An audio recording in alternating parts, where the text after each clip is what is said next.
isuan ama ring tu temin mangai na chu atop thlenga mangai na ani ti zona bung som pathum chang khatna ti hian min hril tin kallen kut ma in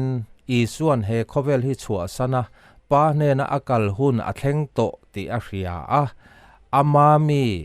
khovela a mangai thin te chu atop thleng po in a mangai renga heta ama mi ti hi isua zertir som pani tele ring tu zong te soina ani isuan azirtir tele voina ring tu zong te chu atop thleng po in a mangai renga atop thleng mangai na in min mangai ti min hril ani chu atop thleng mangai na ti omzia chu mangai na top khok engtik lai ma min thla to ngai lo tur mangai na in min mangai reng ti min hril ani chu isuan ama ring tu te mangai na top khok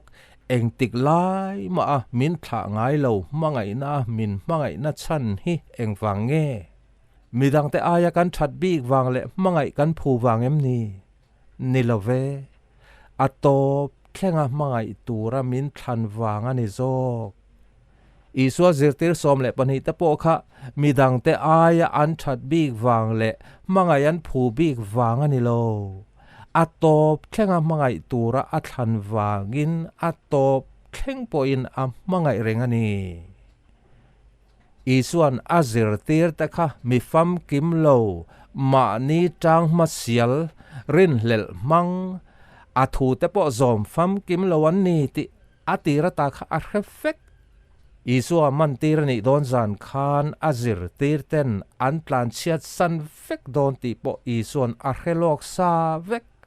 petera phaichon voi thum lai a phat san don ti po isuan a helok sa vek azir tir ta kha atop thlenga mangai phu tu ma pakhat ma an omlo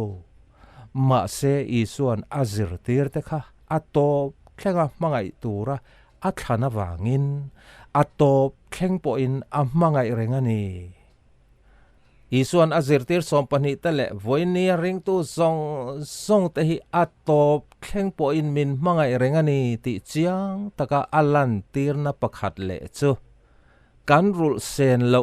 kan rul thei lo kan sualman bat zong min tlak sak turin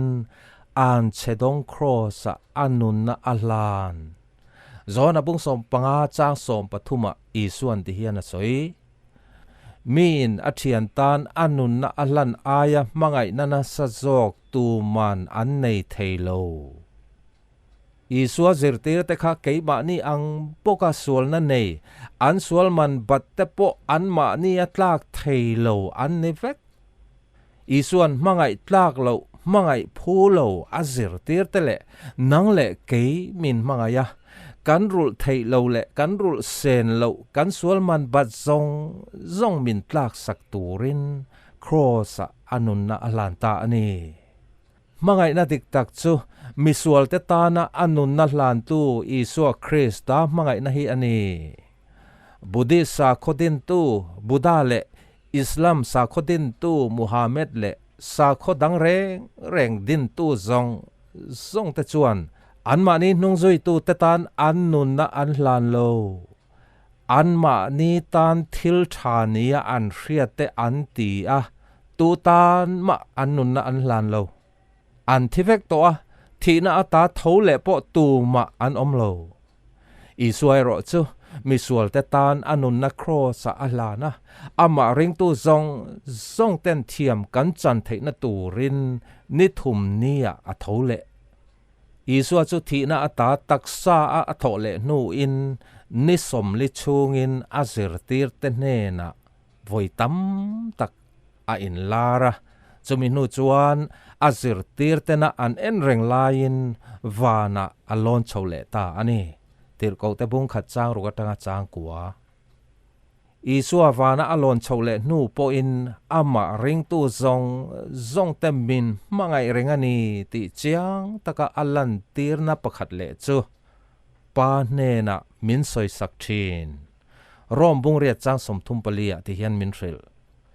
isua krista ring tu te chu tu in nge thiam lo chan ti rang thia kha Krista Isua chu anisi a ani thole ta zo ka pa ding lama oma min soi saktu boka kha ani Isua Krista lalle chandam tua ring tu te chu tu in nge thiam lo min chantir theyang kan rul thei lo le kan rul sen lo kan sual man bat zong min tlak sak nan cross anun na hlan tu kha Isua chu anisi a thiam kan chan na tura thina ata thole a pa ding lama oma min soi sak tu po Isua anisi a Isua Krista mangai na ata tu in nge min then theya Krista mangai na ata min then thei tur thil engma tu ma an omlo ti rombung ria chang som thum panga atanga som thum pakwa khan chiang takin min hril chang som thum pakwa a kan lalpa Krista Isua ka om pathian mangai na ata chu thil engma in tu ma in min then thei lawang ti dik takin ka resi a amen hallelujah praise the Lord Krista mangai na ata min then tir thei thil engma le tu ma an omlo na chan chu mangai tlak kan ni wang le mangai kan phu wang ni lawin ama Isua Krista zokin atop thlenga mangai tura min thlan wang ani amen mangai tlak lo mangai phu lo te min mangai tlat tu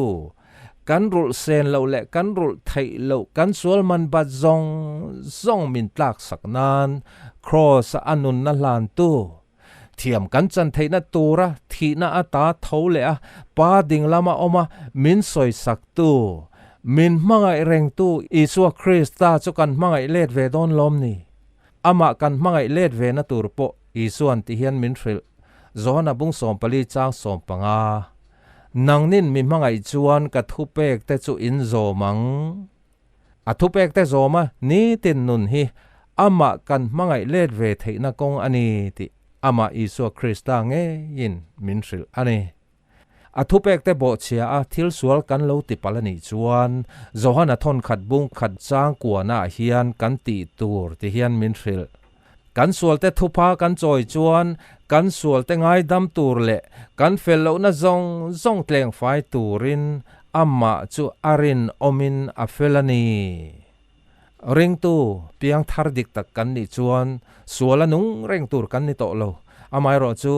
sual putak sa akan la oma wangin thil sual kan ti thei kan ti pal thin amai ro chu sual konga om reng tur le nung reng tur kan ni to lo Bible min hril Krista thupek te zoma nung tur kan ni a thupek te ataka kan zom thei nan tharau thiang lim pui na dilin atop thlenga min mangai reng tu Krista mangai let ve a thupek te zom tu kan ni zel thei nan lalpan athu kan zatan malsom ro se